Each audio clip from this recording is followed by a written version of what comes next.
नमस्कार, आप देख रहे हैं मानक न्यूज। बढ़ते हैं आगे की खबर की ओर। जबलपुर जाते समय प्रदेश कांग्रेस अध्यक्ष जीतू पटवारी अल्प समय के लिए खरगोन के यहां रिसोर्ट में रुके, जहां कांग्रेस कार्यकर्ताओं ने उनका स्वागत किया। जीतू पटवारी ने प्रदेश सरकार सहित केंद्र सरकार पर कसा तंज, तो प्रदेश में टुकड़े टुकड़े बिखरी कांग्रेस के बारे में कहा, ये 3 साल पुरानी बात है, कांग्रेस अब एकजुट है। रायसेन जिले के अध्यक्ष के बारे में बोले, जल्द बनेगा जिला कांग्रेस अध्यक्ष।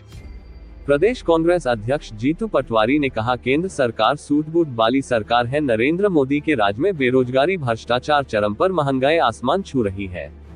देश के हर राज्य पर 5 लाख करोड़ से ज्यादा कर्ज चढ़ चुका है। देश के ऊपर भी 255 लाख करोड़ का कर्ज चढ़ चुका है। देश के हालात बिगड़ रहे हैं। इस तरह देश चल रहा है।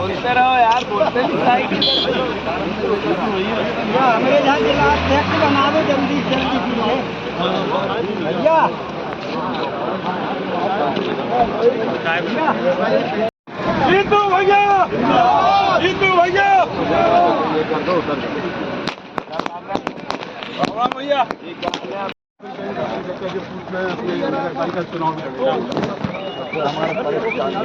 नमस्कार, लाओ चाय लाओ। क्या संविधान को ऐसा है कि ये देश में बहस चल रही है, ये देश संविधान से चलेगा या ये देश नफरत और घृणा से चलेगा। तो क्या तो संविधान से चलेगा ये देश, तो इसका मतलब है कि संविधान की पालना के लिए अम्बेडकर जी का, गांधी जी का, महापुरुषों का सम्मान करना पड़ेगा। अभी आरएसएस के नेताजी ने कहा कि ये देश तो अभी आज़ाद हुआ है, पहले तो 47 की आज़ादी तो बेमानी थी। मतलब इसका मतलब ये था कि वो महापुरुष जिनने शहादत दी उनका अपमान था। अम्बेडकर जी का अपमान अमित शाह जी ने जो किया, वो मैसेज क्या है? ये मैसेज ये है कि हम इस संविधान को, अम्बेडकर को, अम्बेडकरवादियों को नहीं मानते हैं। हमारा कांग्रेस का मूल विचार है भगवान राम, कृष्ण, पैगंबर, गुरु नानक देव जी, महावीर और गौतम बुद्ध का, जिन्होंने सबने इंसानियत की बात की, मानवता की बात की, और हम विपक्ष में। आज क्राइम, करप्शन और कमीशन की सरकार है। अभी आप देखो, एक कलेक्टर को आज ही ट्रैक्टरों ने रोन दिया भिंड के। फिर दूसरा एक विधायक कहता है कटनी का कि मुझे गुंडों से बचा लो। फिर तीसरा एक आज भोपाल की घटना है जिसमें वो सौरभ शर्मा कहता है कि मेरे पैसे ही नहीं, दूसरे की मेरी जान बचा लो। ये ने कैसा प्रदेश बन रहा है? ये समझने की बात है कि अद्भुत अकल्पनीय अराजकता है, अद्भुत अकल्पनीय करप्शन है, अद्भुत अकल्पनीय भ्रष्टाचार है, और कानून व्यवस्था के नाम पर अभी 4 लोगों की, 5 लोगों की हत्या कर दी जबलपुर। उनसे ही मिलने जा रहा हूं। बजट में नरेंद्र मोदी जब से आए, हमारे दो की सरकार, सूट बूट की सरकार बहुत हेवी तरीके से काम कर रही है।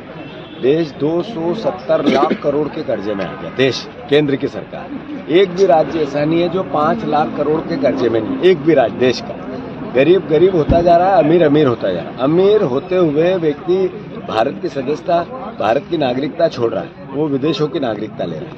आखिर महंगाई सर चढ़ के बोल रही है। 80 करोड़ लोग सरकारी राशन पे आ गए हैं। किसान को किसी प्रकार की कोई सहायता ये सरकार नहीं देती। 16 लाख करोड़ रुपया उद्योगपतियों का माफ कर देती है।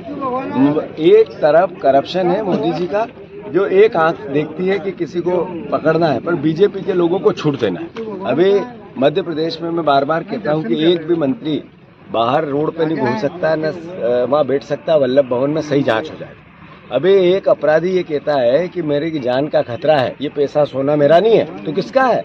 3 एजेंसियों ने 2 महीने में पता ही नहीं कर पाई कि किसका था सोना।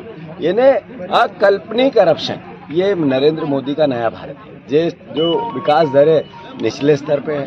5 लाख ट्रिलियन डॉलर की अर्थव्यवस्था की बात थी, वो सपने दिख गए। नरेंद्र मोदी के भाषणों में देश समृद्ध है, और घर में, गांव में, मोहल्ले में देश गरीब है। भाई साहब, प्रयागराज में जो